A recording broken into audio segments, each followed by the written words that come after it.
So I made this video like 3 or 4 times. Every time it was about 30 minutes long.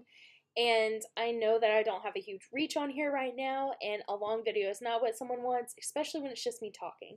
So I am going to try to keep my points concise and talk about cancel culture today. Cancel culture has been a term that's been used a lot lately by influencers, YouTubers in particular, about the idea of canceling someone.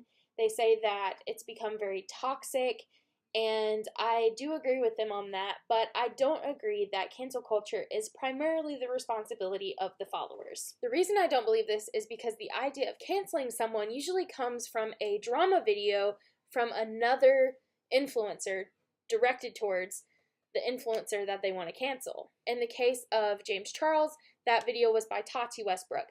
That video was very personal. It had a lot of dirty laundry in it that was aired out to the public, and that drama quickly turned into a lot of other drama and a lot of other speculation on social media and on YouTube. I am speaking not only to the followers of the creators that we love, but also to the creators themselves, and I don't know that they'll actually see this, but it's worth a shot if it means getting through to them. I really want you to stop using the term cancel culture, because I feel like a lot of the times you're perpetuating it, and then you're trying to disassociate responsibility for what happened by blaming it on the actions of a few people who take it a little bit too far.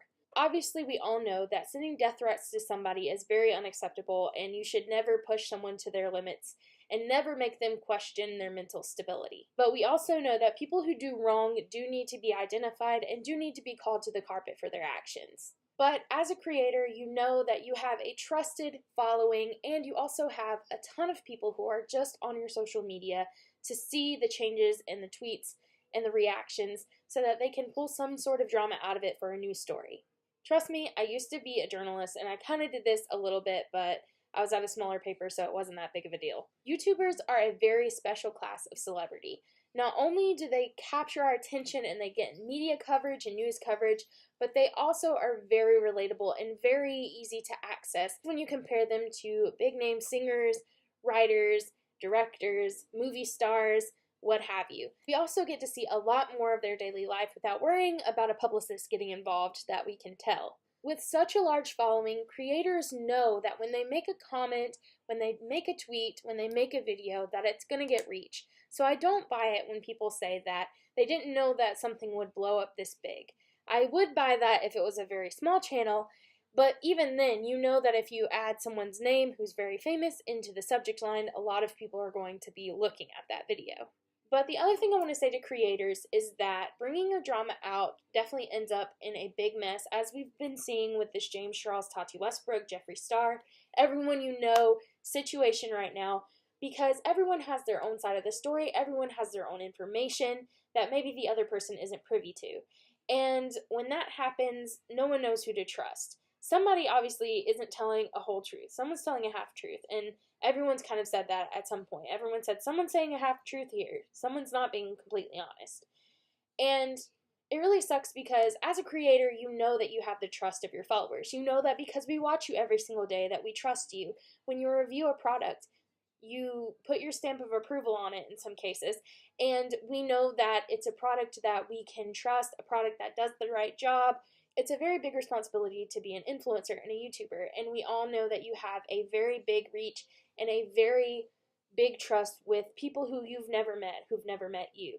I'm not saying that anyone has done it in this situation, because honestly, I'm so confused right now that I don't know which way is up. I know in the past that there have been YouTubers, celebrities, politicians, friends, and even family who perpetuate lies and flat out say that you can trust them when you can't. And I know that a couple of the influencers that are involved in this say, you know my track record, I am an honest person, you've been watching me for a long time, you know I wouldn't lie to you, and that causes even more suspicion. To use your fame and power along with half-truths to sway someone's opinion about something, I don't think that's right. I feel like a lot of influencers also try to take the reins in how we react to the drama that they stir up.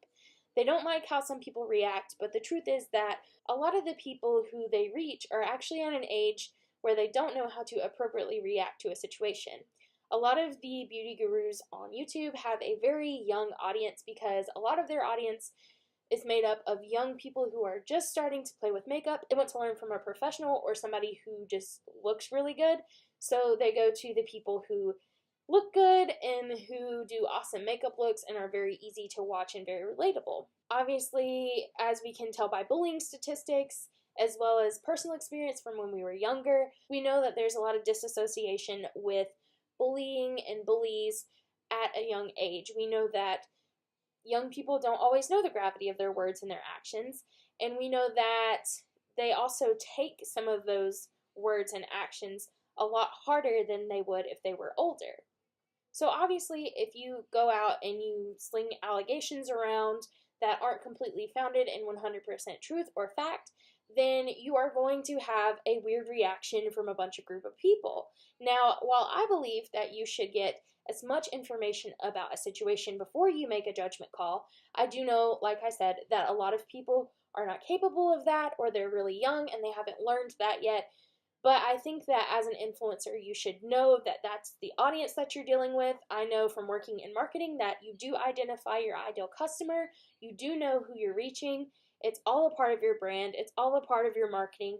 And every little thing in a video, in a social media post, in a product, it is all designed to reach that ideal customer. And so they know who their ideal customer is. They know how they will react, but they still choose to do this. So to wrap up this video, I just want to tell my favorite influencers that I still love and support you 100%. I watch your videos on YouTube.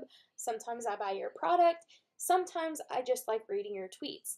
And because of that, I have a trust in you. And I just ask that you don't break that trust by trying to put the responsibility for my reaction on a very serious allegation back on me or on any of your other followers, especially those who are too young to know any better, because it seems very obvious from the backlash that a lot of the influencers involved in this have gotten.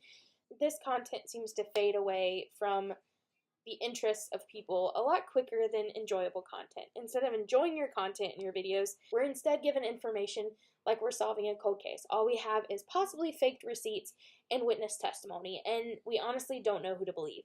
It makes it harder to trust you. It makes it harder to know which way is up. Speaking personally, I hope that if I ever am lucky enough to get the opportunity to meet some of my favorite influencers who this video might apply to, I hope that that's not held against me. I'm just trying to speak candidly. I feel like sometimes, like Jeffree Star said, the people you surround yourself with, they have a certain perspective. They have the business perspective, but sometimes you need the perspective of the everyday Joe who's watching your videos and enjoying your content and maybe has a little bit of an outside perspective that could help you.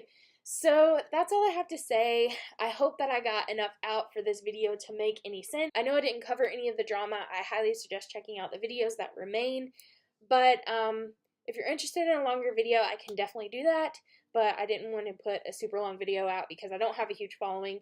But anyway, thank you guys for watching this video. I'll see you next time. Bye! Thanks so much for watching another video from Worthy Allisons.